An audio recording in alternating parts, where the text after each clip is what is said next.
আজকে আমরা ভারতীয় অর্থনীতি থেকে কারেন্ট অ্যাফেয়ার্স প্রশ্ন দেখব। তো এই কারেন্ট অ্যাফেয়ার্সের প্রশ্নগুলো কিন্তু খুবই গুরুত্বপূর্ণ। যারা আগামী যারা আগামী পিএসসি ক্লার্কশিপ পরীক্ষা দেবেন, এছাড়াও ডব্লিউবিপি এবং কলকাতা পুলিশ পরীক্ষার জন্য এই প্র্যাকটিস সেটগুলো কিন্তু খুবই গুরুত্বপূর্ণ। তো চলুন ভারতীয় অর্থনীতি থেকে কারেন্ট অ্যাফেয়ার্স কী কী প্রশ্ন আছে। তো আমরা প্রথমে দেখব একের দাগের প্রশ্ন। তো একের দাগের যে প্রশ্নটা আমরা দেখব সেটা হচ্ছে, দেখুন, সাথী, এই সাথী পোর্টাল ও মোবাইল অ্যাপ চালু করলো কে? তো এর সঠিক উত্তর হচ্ছে কৃষিমন্ত্রী নরেন্দ্র সিং তোমর। তো এই সাথী পোর্টাল ও মোবাইল অ্যাপ এটা কি? এই অ্যাপে কি থাকে? তো দেখুন, বীজের সন্ধানযোগ্যতা, এখানে পরিষ্কার আছে বীজের সন্ধানযোগ্যতা ও প্রমাণীকরণ ও হলিস্টিক ইনভেন্টরি। এই কাজের জন্য কিন্তু এই সাথী অ্যাপ, সাথী পোর্টাল ও মোবাইল অ্যাপ চালু করলো কে? তো কৃষিমন্ত্রী নরেন্দ্র সিং তোমর। তো আমরা চলে যাবো পরের প্রশ্নে। পরের প্রশ্ন দেখব কি আছে। তো আমরা এবার দেখব দুয়ের দাগের এই প্রশ্নটি। পূর্ব কলকাতার জলাভূমি আন্তর্জাতিক গুরুত্ব সম্পন্ন জলাভূমি হিসেবে কবে ঘোষিত হয়? তো এর সঠিক উত্তর হবে 2002 সালের 19শে আগস্ট রামসার কনভেনশন অনুসারে। তো পূর্ব কলকাতার জলাভূমি আন্তর্জাতিক গুরুত্ব সম্পন্ন জলাভূমি হিসেবে কবে ঘোষিত হয়? তো 2002 সালের 19শে আগস্ট। অর্থাৎ দুয়ের দাগের সঠিক উত্তর হবে 2002 সালের 19শে আগস্ট। আমরা চলে যাবো পরের প্রশ্নে। পরের প্রশ্ন দেখব কি। তো পরের যে প্রশ্নটা আছে সেটা হচ্ছে তিনের দাগের প্রশ্ন। দেখুন, অর্থনীতিতে হাই পাওয়ার মানি সাপ্লাই ও টোটাল মানির উপর ভারতীয় রিজার্ভ ব্যাংকের স্টারিলাইজেশন প্রভাব কী হবে? তো এর সঠিক উত্তর হবে হাই পাওয়ার মানি সাপ্লাই ও মোট অর্থ সরবরাহের স্টক অপরিবর্তিত রাখা। তো আমরা চলে যাবো চার দাগের প্রশ্নে। তো এখানে চার দাগের প্রশ্ন কি হবে? তো চার দাগের প্রশ্ন আছে স্পেশাল ক্যাটাগরি স্ট্যাটাস ধারণাটি কোন সূত্রে পাওয়া যায়? তো এটা সঠিক উত্তর হবে 1969 সালের গ্যাটগিলের সূত্রে। তো আমরা চলে যাবো পরের প্রশ্নে। পরের প্রশ্ন দেখব কি আছে। তো পরের যে প্রশ্নটা আছে সেটা দেখুন পাঁচের দাগের প্রশ্ন। তো পাঁচের দাগের প্রশ্ন আছে ম্যাক্রো ইকোনমিক্সের কেনেসিয়ান মডেল কেনেসিয়ান মডেলে জিডিপির কোন উপাদানকে সবচেয়ে অস্থির হিসেবে বিবেচনা করা হয়? তো এর সঠিক উত্তর হবে ইনভেস্টমেন্ট এক্সপেন্ডিচার। Investment expenditure. তো আমরা চলে যাবো। তো আমরা এবার দেখবো সাতের দাগের প্রশ্ন। তবে সাতের দাগের যে প্রশ্নটি আমরা দেখবো সেটা হচ্ছে পূর্ব কলকাতার জলাভূমিকে কি বলে ঘোষণা করা হয়? তো এটার সঠিক উত্তর হবে রামসার সাইট। আমরা চলে যাবো আটের দাগের প্রশ্নে। আটের দাগের প্রশ্ন আছে, দেখুন, কেন্দ্রীয় মন্ত্রিসভার অনেকগুলি পাবলিক সেক্টর আন্ডারটেকিংসের স্ট্র্যাটেজিক সেলের জন্য তার নীতিগত অনুমোদন দেয়। স্ট্র্যাটেজিক সেল কি? তো স্ট্র্যাটেজিক সেল হলো সরকার থেকে বেসরকারি খাতে পরিচালন ও গুরুত্বপূর্ণ মালিকানা স্থানান্তর। সরকার থেকে বেসরকারি খাতে পরিচালন ও গুরুত্বপূর্ণ মালিকানার স্থানান্তর। তো আমরা চলে যাবো নয়ের দাগের প্রশ্নে। তো নয়ের দাগের প্রশ্নটা কি আছে? তো নয়ের দাগের যে প্রশ্নটা আছে সেটা দেখুন, মাইক্রো ক্রেডিট প্রোগ্রামগুলি সাধারণত কিসের সঙ্গে যুক্ত? তো এর সঠিক উত্তর হবে স্বনির্ভর গোষ্ঠীর সঙ্গে যুক্ত। আমরা চলে যাবো পরের প্রশ্নে। তো আমরা দেখব দশের দাগের প্রশ্ন। দশের দাগের যে প্রশ্নটা আছে সেই প্রশ্নটা আমরা এখন দেখব, অর্থনীতিতে দামের সাধারণ স্তরের বৃদ্ধির জন্য কোন নীতিটি সবচেয়ে সহায়ক? তো এর সঠিক উত্তর হবে লুজ মনিটারি পলিসি ও লুজ ফিসক্যাল পলিসি। তো আমরা চলে যাবো এগারো দাগের প্রশ্নে। তো এগারো দাগের প্রশ্ন কি আছে আমরা দেখবো। তো এগারো দাগের যে প্রশ্নটা আছে সেটা দেখুন, একটি ডিম্যান্ড অ্যান্ড পুল ইনফ্লেশন সবচেয়ে বেশি কোন পরিস্থিতিতে প্রভাব ফেলতে পারে? তো এর সঠিক উত্তর হবে সম্পূর্ণ ইন ইলাস্টিক সাপ্লাই। তো আমরা চলে যাবো বারো দাগের প্রশ্নে। তো বারো দাগের যে প্রশ্নটা আছে সেটা দেখুন, বারো দাগের প্রশ্ন আছে ভারতের খাদ্যশস্যের ইস্যু মূল্যের সিদ্ধান্ত নেয় কোন কমিটি? তো এটার সঠিক উত্তর হবে cabinet committee on economic affairs, অর্থাৎ CCEA। তো আমরা চলে যাবো তেরো দাগের প্রশ্নে। তেরো দাগের যে প্রশ্নটা আছে সেটা হচ্ছে ভারতের রেপো রেট নির্ধারণ করেন কে? ভারতীয় রিজার্ভ ব্যাংক। আমরা চলে যাবো চোদ্দ দাগের প্রশ্নে। তো চোদ্দ দাগের যে প্রশ্নটা আছে সেটা দেখুন, কৃষি আয়ের উপর কর ভারতের সংবিধানের সপ্তম তফসিলে থাকা কোন তালিকাভুক্ত? তো এর সঠিক উত্তর হবে রাজ্য তালিকাভুক্ত। আমরা চলে যাবো পনেরো দাগের প্রশ্নে। পনেরো দাগের যে প্রশ্নটা আছে নিচের কোনটি ডিপ্লেশনের উপযুক্ত বর্ণনা? এটি পণ্য ও পরিষেবার সাধারণ মূল্য স্তরের ক্রমাগত পতন। আমরা চলে যাবো ষোলো দাগের প্রশ্নে। ষোলো দাগের প্রশ্ন আছে, দেখুন, ব্যাংক রেটের অর্থ কী? তো এর সঠিক উত্তর হবে কেন্দ্রীয় ব্যাংক কর্তৃক ধার্যকৃত সরকারি সুদের হার। এটাকে বলা হয় ব্যাংক রেট।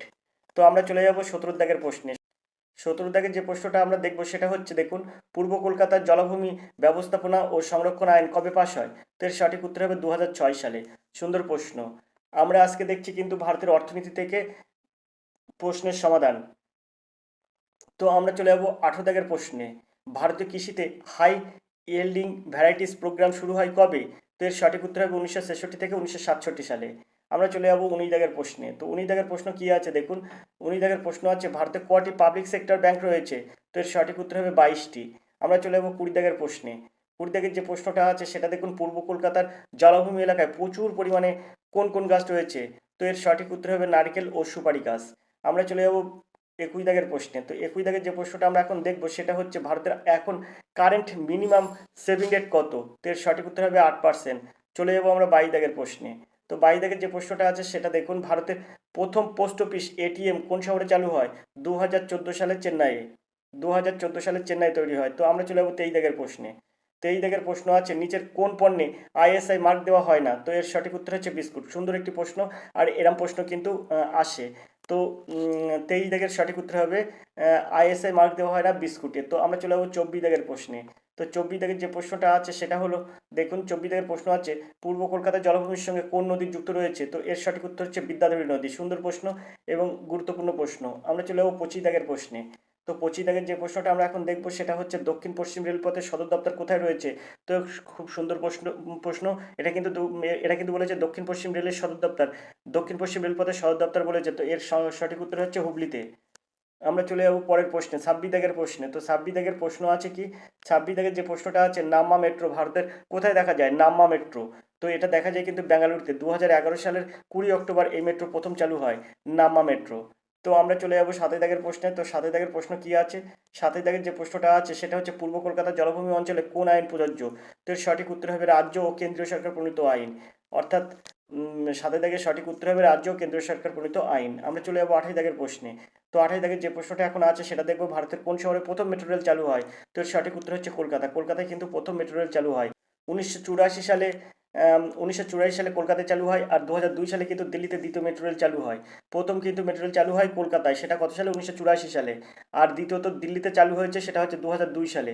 মেট্রো রেল চালু হয়েছে 2002 সালে। তো আমরা চলে যাবো পরের প্রশ্নে। 29 দাগের প্রশ্ন দেখবো। তো 29 দাগের প্রশ্ন আছে হীরক চতুর্ভুজের কোন পরিবহনের সঙ্গে যুক্ত রয়েছে? হীরক চতুর্ভুজ, হীরক চতুর্ভুজ কোন পরিবহনের সঙ্গে যুক্ত রয়েছে? তো 29 দাগের সঠিক উত্তর কী হবে? রেলপথ।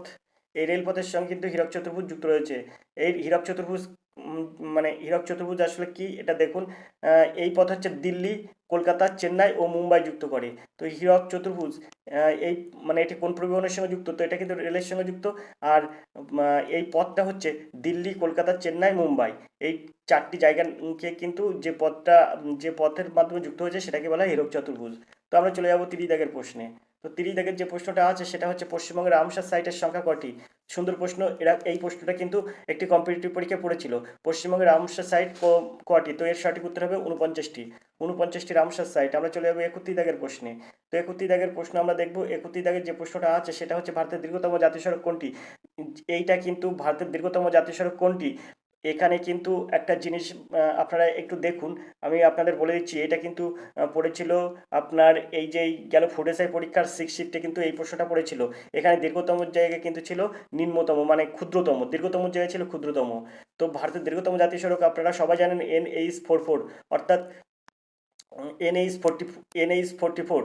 তো NH44 এটা হচ্ছে শ্রীনগর থেকে কন্যাকুমারী পর্যন্ত বিস্তৃত রাস্তাটাকে কিন্তু ভারতের দীর্ঘতম জাতীয় সড়ক বলা হয়, NH44। এই শ্রীনগর থেকে কন্যাকুমারী পর্যন্ত, শ্রীনগর থেকে কন্যাকুমারী পর্যন্ত এই রাস্তাটাকে কিন্তু ভারতের দীর্ঘতম রাস্তা বলা হয়। শ্রীনগর থেকে কন্যাকুমারী পর্যন্ত সড়ককে কিন্তু বলা হয় দীর্ঘতম জাতীয় সড়ক। ভারতের দীর্ঘতম জাতীয় সড়ক শ্রীনগর থেকে কন্যাকুমারী পর্যন্ত বিস্তৃত।